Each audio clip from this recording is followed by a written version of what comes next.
Hello and welcome to the most entertaining time that you'll have on ESSR's Patreon. It's me, David Campbell, the GOAT. I'm back for this show because I couldn't stay away for this. And I am joined by our record-breaking champion at ESSR. I am joined by Mr. 44 himself, Scott Mcleod. How are you? I'm very good, David. Thank you. A record that Stephen Wilson is quickly catching up to, so I need you to keep going. I need to try and break more records.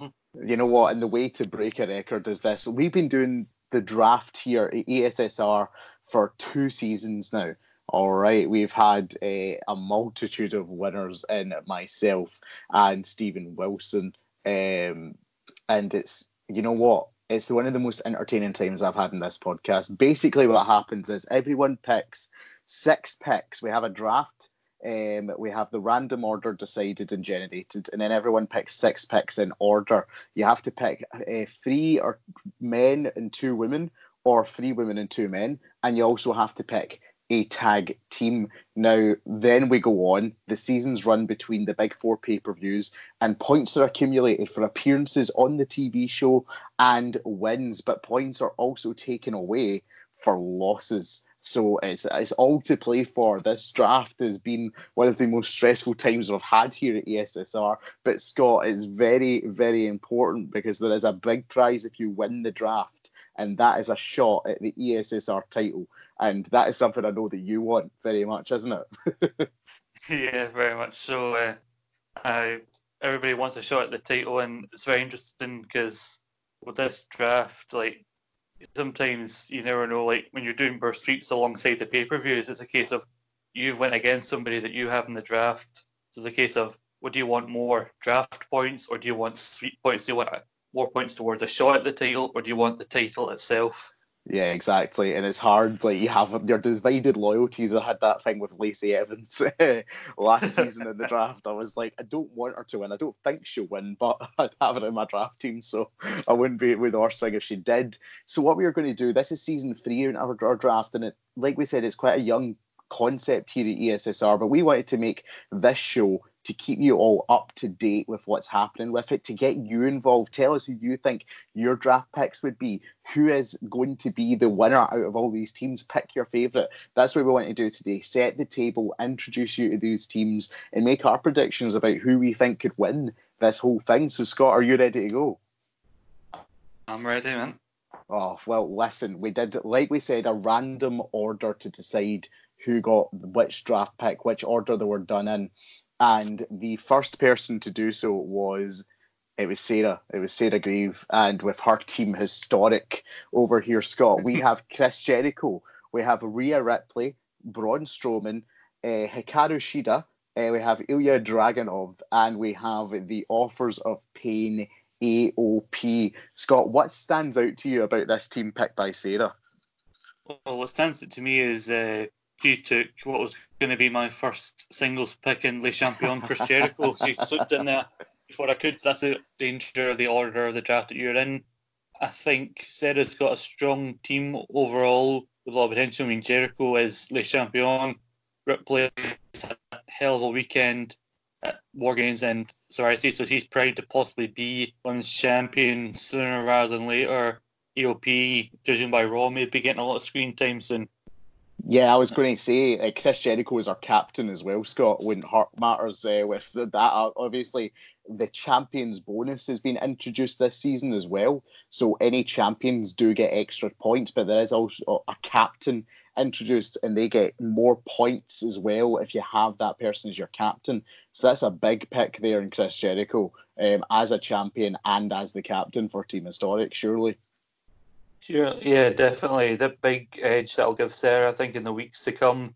But for me, the one who stands out the most is kind of an odd, maybe a wild card pick, but is Ilya Dragunov, because he is an NXT UK pick, and with the NXT UK schedule being an hour a week and the way it's formatted, we may not see a lot of Ilya at the moment. And I know before the end of this draft we will have Takeover Blackpool, but at the moment, it doesn't look like Dragunov will be on that card, so it may be a questionable pick in the long run for Sarah.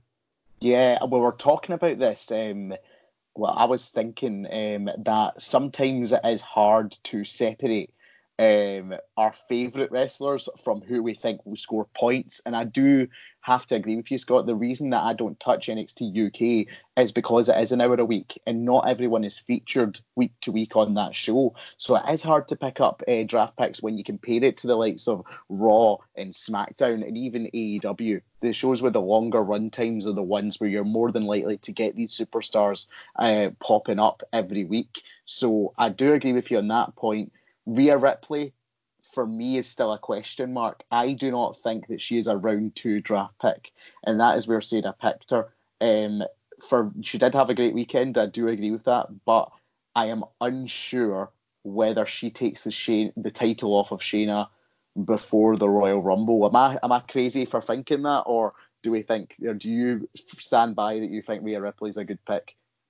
I do think she's a good pick, but I think one thing we have to bring into account is the next NXT takeover will not be until after the Rumble, so it will not factor into this season of the draft. I mean, the worlds collide, which could always pick up a few points, but you never really know. I mean, one thing we should mention is this is the first season of the draft which AEW has been allowed to be a factor, and people can pick people from that show.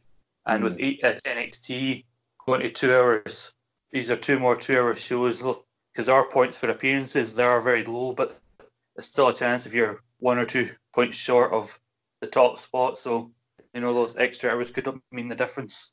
Definitely. And the thing is with Sarah, she's done well in these drafts before. Obviously, the last draft, she just missed out to Stephen Wilson. She came second in that one. And in the first draft, she didn't do so well. She came second last to Kwaku who has since retired from the game after a dismal performance.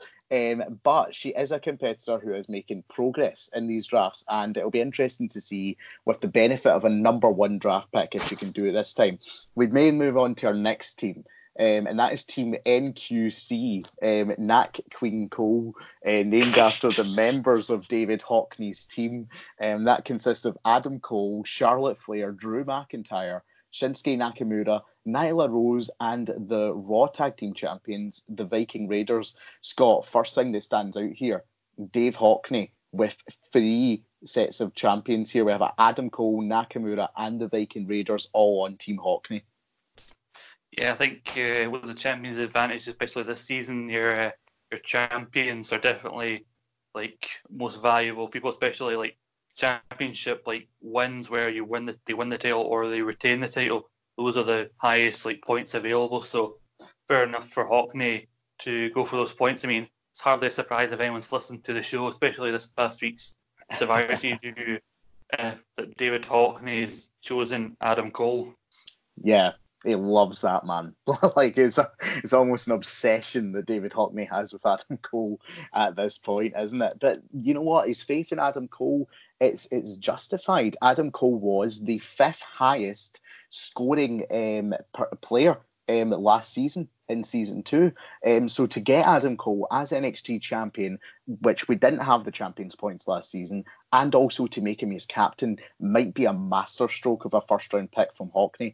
And also the Viking Raiders were the highest scoring tag team last season as well. So it'll be interesting to see if those trends continue. Scott, anything else you think about Dave Hockney's team? What about the inclusion of Drew McIntyre, for example? You see, you never know these picks. They seem good at the time, but you never know what's going to happen in the future. Somebody could go down with an unexpected injury.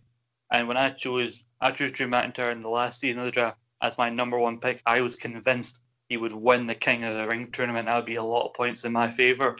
He goes out in the first round. Then he went away with an unexpected injury.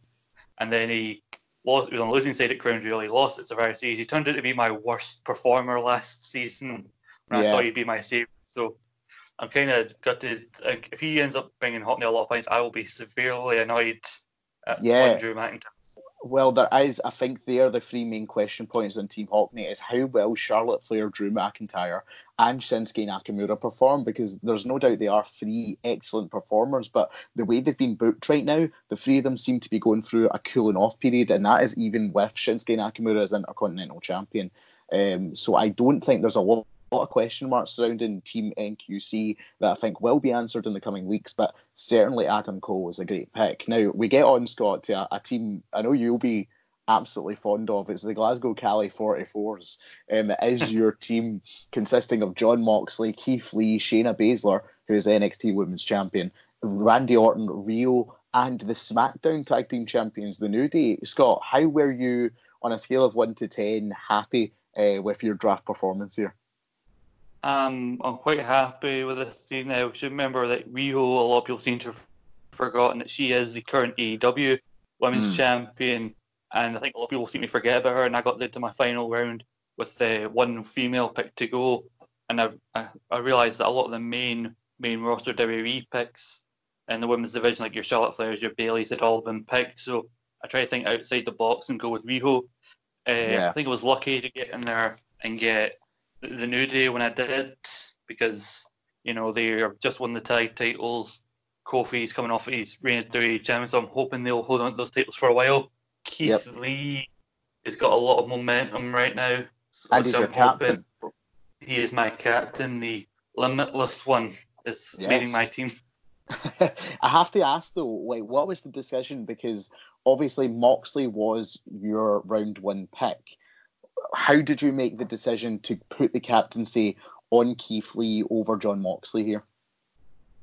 I chose Moxley my first round pick because I wanted an AEW first round pick, and as I said, Jericho was out, and I've heard rumblings that maybe Moxley could be in line for an AEW title shot very soon, so I chose Moxley as my number 1 pick. But I think with Lee, his standout performance, and word is that he's been touted very highly backstage after his performance this past weekend, especially at Survivor Series.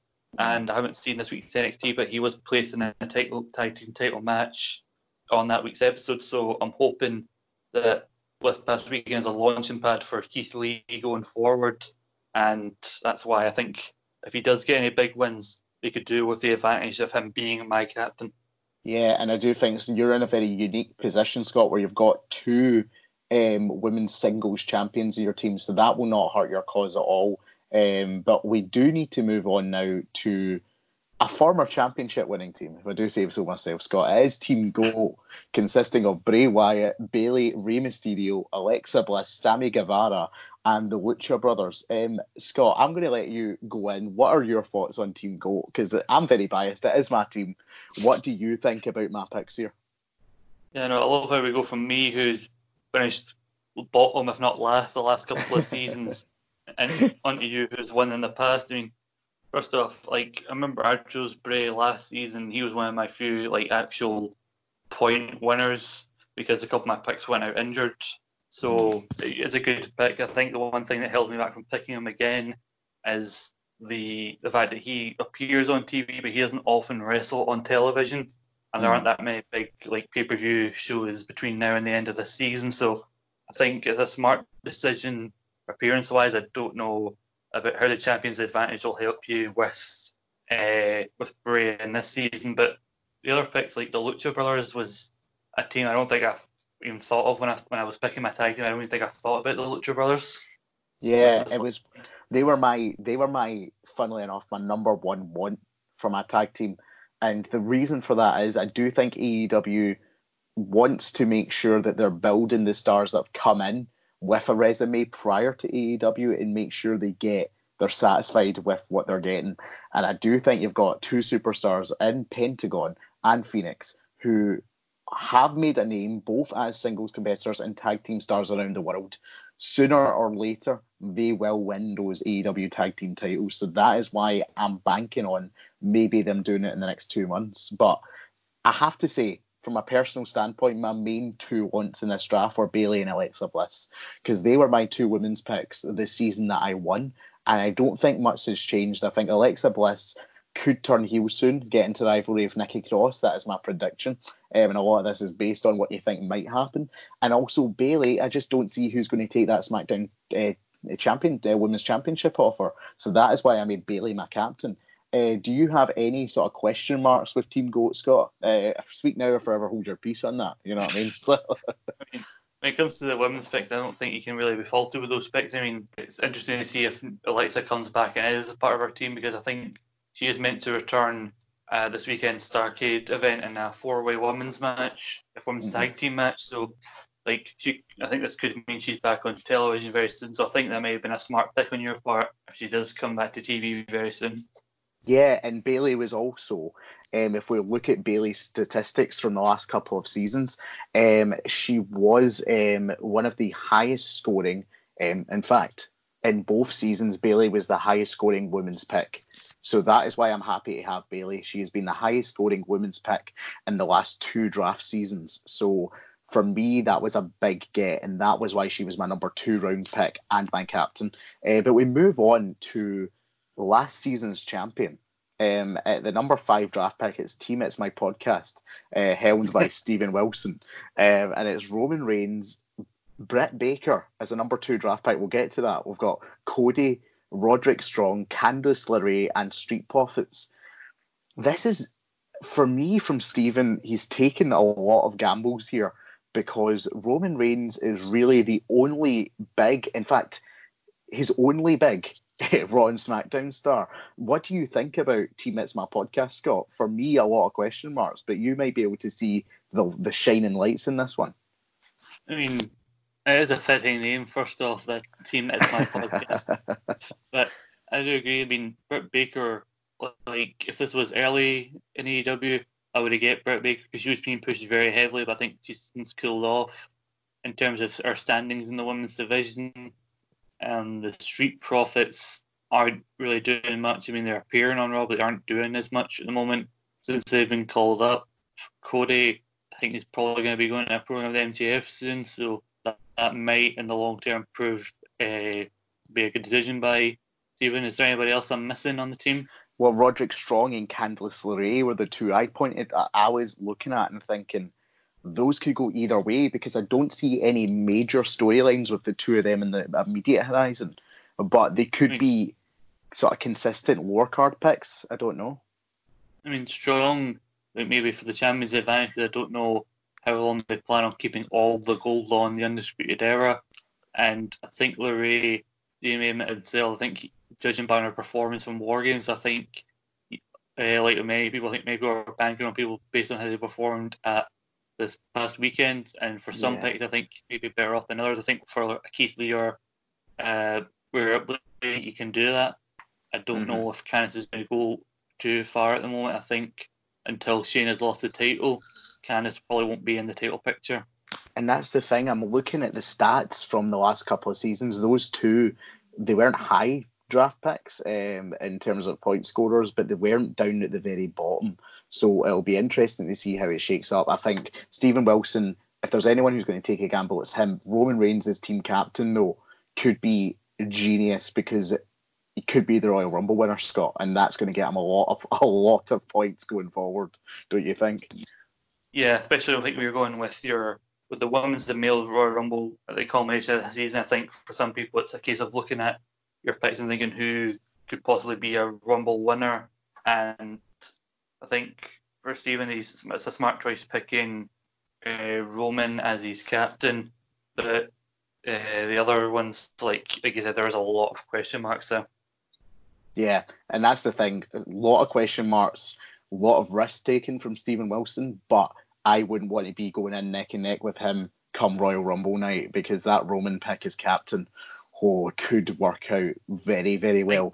I think it's a confidence thing on his part, given he is the defending champion. I think it's a confidence on his part that made him go a bit risky. He can afford to take these risks, and it moves us on to not a strange team, but one that is very balanced. This is like, when you play Pokemon, Scott, and there's some people who like to train up their primary Pokemon to the highest level, and then there's others who want a level party. This, for me, is the definition of a level party. It's the Elated Alan McLucas's team, and it's Kevin Owens, Tommaso Ciampa, Kaylee Ray, Lacey Evans, Hangman Page, and Gallus. Hangman Page is his captain. I want to get into the negative things here first, Scott. I think this is the weakest women's picks in the entire draft. Am I unfair for saying that? I don't think it's unfair to say that. I think with Gallus and Kaylee Ray as his picks of his team, I think the loyalty on Alan's part is there, Scottish as well. But I think Alan has more question marks in his team than Stephen Wilson did because, like you said, Lacey isn't exactly where she was earlier on in the year when she was challenging Becky. Kaylee Ray, again, and Gallus, again, the schedule of NXT UK, but I think he's maybe banking on both those teams being both Kaylee and Gallus being champions, and they'll be defending their titles at TakeOver. So I think that's where he's looking ahead in his points wise. Hangman. Hangman. Get to Hangman, because Hangman is one where I get Alan justified this pick by saying he's got a storyline and a push coming. But for me, the storyline seems to be revolving around Hangman losing a lot. And I don't think that's going to change immediately. You know what I mean? Mm-hmm. Yeah.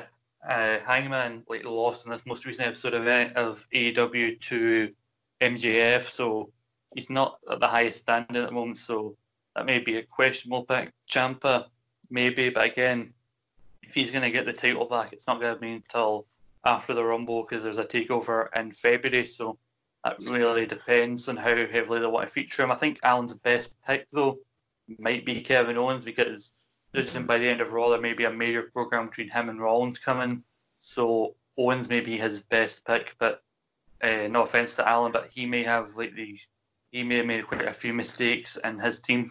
I think his biggest mistake is not putting Kevin Owens as captain. Because if we look at season 1 of the draft, Kevin Owens was the second highest scorer and was only not the highest scorer by half a point to Kofi Kingston. Last season, he didn't do so hot. However, like you say, it has been featured more prominently on Raw. He's been featured as Raw's arguable top babyface at this point in time. And I think Alan maybe should have had more faith in Kevin Owens than he did. But we do need to... Captain? Is Captain's Hangman Page? Well, that may be a mistake.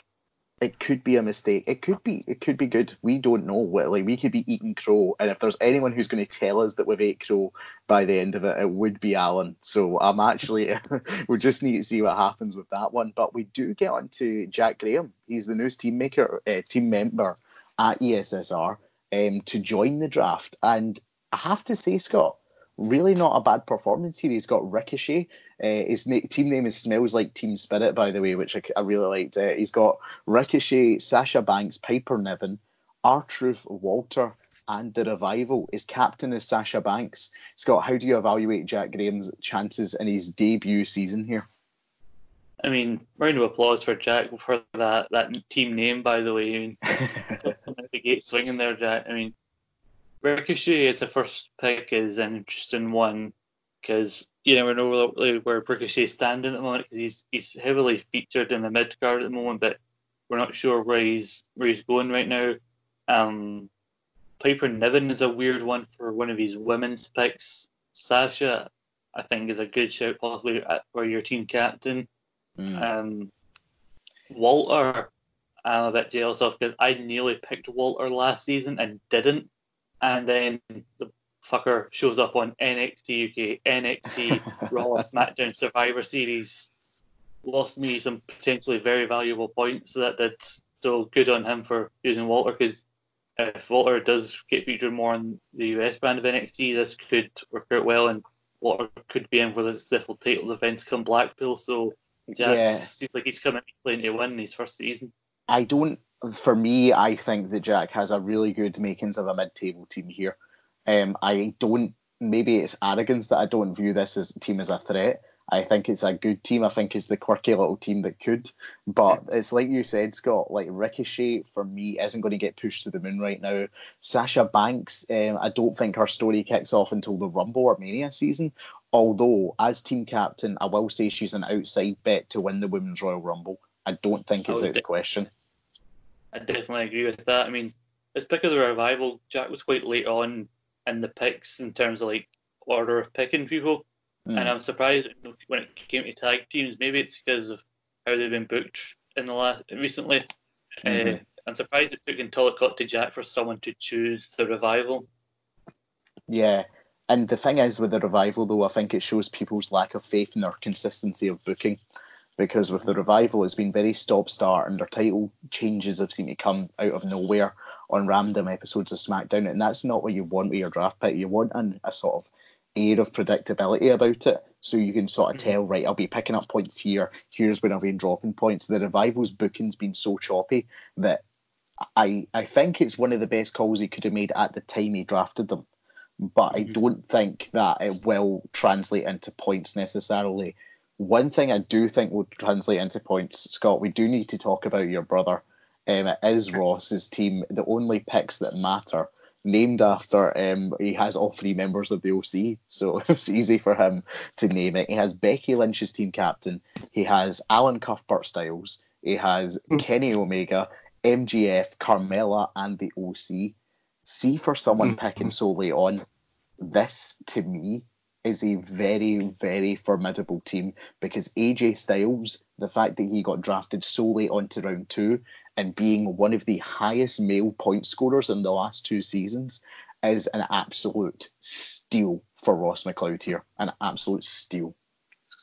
I don't want to seem like I'm being biased towards my brother, but I know a lot of people, when they look at their own team, think that's the best team. Looking outside of my own team, I have to say Ross probably has one of the best teams, because you've got the OC and AJ. While AJ may not be US champion anymore, he could easily get it back very soon, and that would help Ross a lot. AJ's always going to be heavily featured. We talk about champions of eyes. People forget Kenny Omega is the current AAA champion. He defended the title on AEW Dark, and matches on AEW Dark do count towards your points. So, you know, I think smart thinking on Ross. And I think Ross's thing is he's picked late before and had picks stolen from him, so he was definitely not messing around when he seen somebody he wanted didn't get picked. He was straight in there and not messing around. And that's the thing about his picks, are smart in terms of long-term storyline booking. I think we're all in agreement Becky Lynch is not losing that title before the Royal Rumble. I think AJ Styles and the OC have a storyline coming up with Randy Orton, or Ricochet, or Rey Mysterio, it looks like. So they are going to be on Raw. MGF has the storyline with Cody that you mentioned. Kenny Omega has been popping up. He's one of the most prominent AEW roster members. Of course, he's going to be there. And Carmella, as a second woman pick, is really the only realistic babyface challenger to Bayley at this point.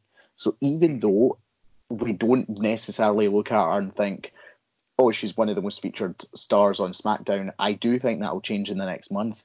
Is there anything about Ross's team that makes you think this is maybe where the weak link in it is? I think some people may, out of all the picks, may look at Carmella as maybe the weak one, but I think Ross has been smart in that potentially with, like you said, the lack of babyface challengers, maybe other than Carmella, you've got Nikki. So you're going to need babyface challengers for Bayley. So I think he's been smart in choosing Carmella. MJF, I think, with this feud with Cody, he's probably going to be pushed heavily as a heel now, where he's got Wardlow in his corner, and he'll probably, when Cody comes back, probably get a win over Cody. So I think Ross has made a lot of smart choices. I remember I was sitting next to him when we were making our points. The look on his face when he got to his pick and realised MJF hadn't been picked, the look of the sheer evilness in his eyes, like... He is the villain, I have to say, of anything that he puts his mind to, so it'll be interesting. You do say, looking outside of yours, Ross is the team you think you could win. I disagree, because looking outside of my team, I think that Team Vista, headed up by Gary Kernahan, could have the legs to go the full way. Because you look at it, team captain Seth Rollins, Scott, and let me give you some hard stats about Seth Rollins here, Scott, all right? Because it is very important that we listen to this. Seth Rollins was the highest scorer last season by a significant gap of 23 whole points. Puts him like so high up the leaderboard from everyone else. It's absolutely unbelievable, all right? In season 1 as well, Seth Rollins was the third highest point scorer, only 1 point behind Kofi Kingston and half a point behind Kevin Owens. Seth Rollins, to be that late on in round 1, for me was nothing more and nothing less than people not liking Seth Rollins. The rest of his team is made up of Daniel Bryan, Dakota Kai, Io Shirai, Chad Gable, and the women's tag team champions, the Kabuki Warriors. Scott, am I wrong for going on about this team and thinking how good it is? Because that, for me, could be a championship winning squad right there. I definitely think he's got a chance. I mean, the only thing that would play against Seth Rollins would be the fact he's, unlike those last 2 seasons, he is not Universal Champion anymore. Depends on the outcome of this feud with Kevin Owens. He looks like he's going into, and now he's like out of the title picture. You all wonder how that will affect Gary's team. To go to Kai, I think it's a smart choice because once someone turns heel, they get a few like on wins on TV. So I think Kai's got a few wins coming her way, and potential feud with Tegan Knox, who I nearly picked as well as one of my female picks, and a smart pick choosing the Kabuki Warriors as his tag team. Yeah, I think some people forget when you pick a tag team, you can pick a female tag team. I think some people almost overlook the Kabuki Warriors, and I think that's why Gary made them as his next pick. Because the thing is with the Kabuki Warriors, I don't see them losing those titles. Mm-hmm. I honestly do see Daniel Bryan winning the Intercontinental Championship either before the Royal Rumble or at the Royal Rumble. And his two women's picks, like you say, are featured stars on NXT. There is really the only weak link in that team is I actually dispute the fact he's put Chad Gable because it's Shorty G now. So I really don't know what Shorty G's chances are going to be in the draft going forward, to be honest. But apart from that, strong outfit, to be honest. Yeah, strong outfit. I don't know if it was the wisest choice to pick Chad Gable. Like you said, we could always be proven wrong going forward. Brian, maybe that's not it, because whether or not he chooses to carry on his feud with the Fiend, or if he goes in the IC title picture, he's going to be featured now. I think he's going back to his old ways as being a leader of the Yes movement. So I think him and Rollins maybe two very smart picks on Gary's part. Yeah, and well, the next team I'm going to call the wild card team, because with Stacey Smith, it's always a wild card. We have Team Wine Lover, headed up by Captain Finn Balor, and then she has Nikki Cross, Angelico, Awesome Kong, who I'll get to in a minute, Aleister Black, and Proud and Powerful. I just want to say right off the bat, Awesome Kong, I was going to pick her in round number 6 if Stacey Smith had not picked her in round number 5. I was absolutely beeling about that. But what do you think is the strongest aspect of Stacey Smith's team, Scott? I'll say like a few things about her team. Like, thirdly, I'm picking Balor as our captain because he is again a freshly turned heel. He got that big win at War Games, so he's going to get heavily featured in NXT as potentially one of the top heels after the Undisputed Era. Proud and Powerful, I think, more than Lucha Brothers, are the best candidates to take the AEW tag titles from SCU. Whether or not that happens in this season remains to be seen. The oddest pick, I think it's maybe because she was, I don't know what was going through Stacey's mind when she picked this person. She picked Angelico, who is part of a tag team called the Hybrid 2 with Jack Evans, and she chose to pick Angelico on his own rather than the Hybrid 2 themselves. So she does get the points for the Hybrid 2 because I'll give you a bit of inside baseball here.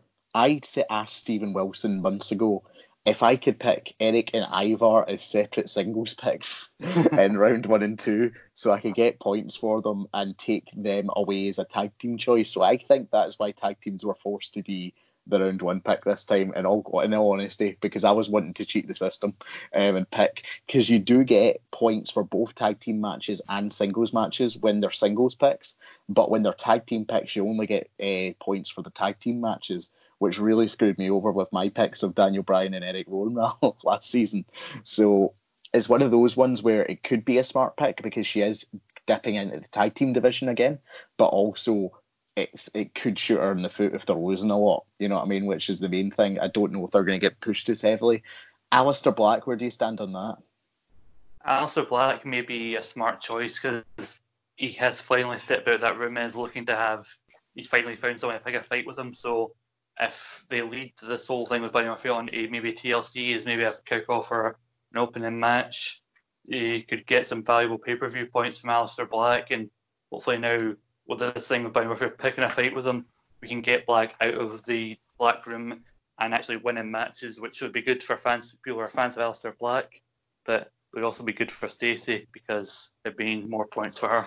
And I do have to go back to Awesome Kong because I do think that squash matches are coming her way, and squash matches mean TV time, and easy winning points.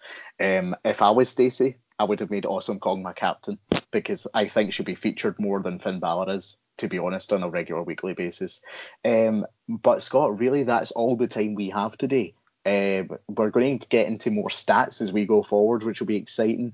The way the show is going to work is that every week we will recap who is at the top of the table, any movements in the table, and who the 3 highest scoring people were that week. So we will get into more stats going forward. We will be talking about this week to week. Scott, I'm very excited to go on this journey with you. I just want a prediction from you. Next week, we start this draft from Monday's Raw to Friday's SmackDown. Who do you think will be the highest scoring player next week? I feel like I'm put on a spot, but I think depending on what they're doing with MJF and this whole diamond ring thing, I think Ross is in with a good chance of getting a good points. If not number 1, he might be in the top 3. I'm going to go with, I think Becky Lynch will be up there. She competes in Raw pretty regularly, and I think that Ross, again, with Becky Lynch, we're both predicting Ross to get the most points next week. But we'll need to see.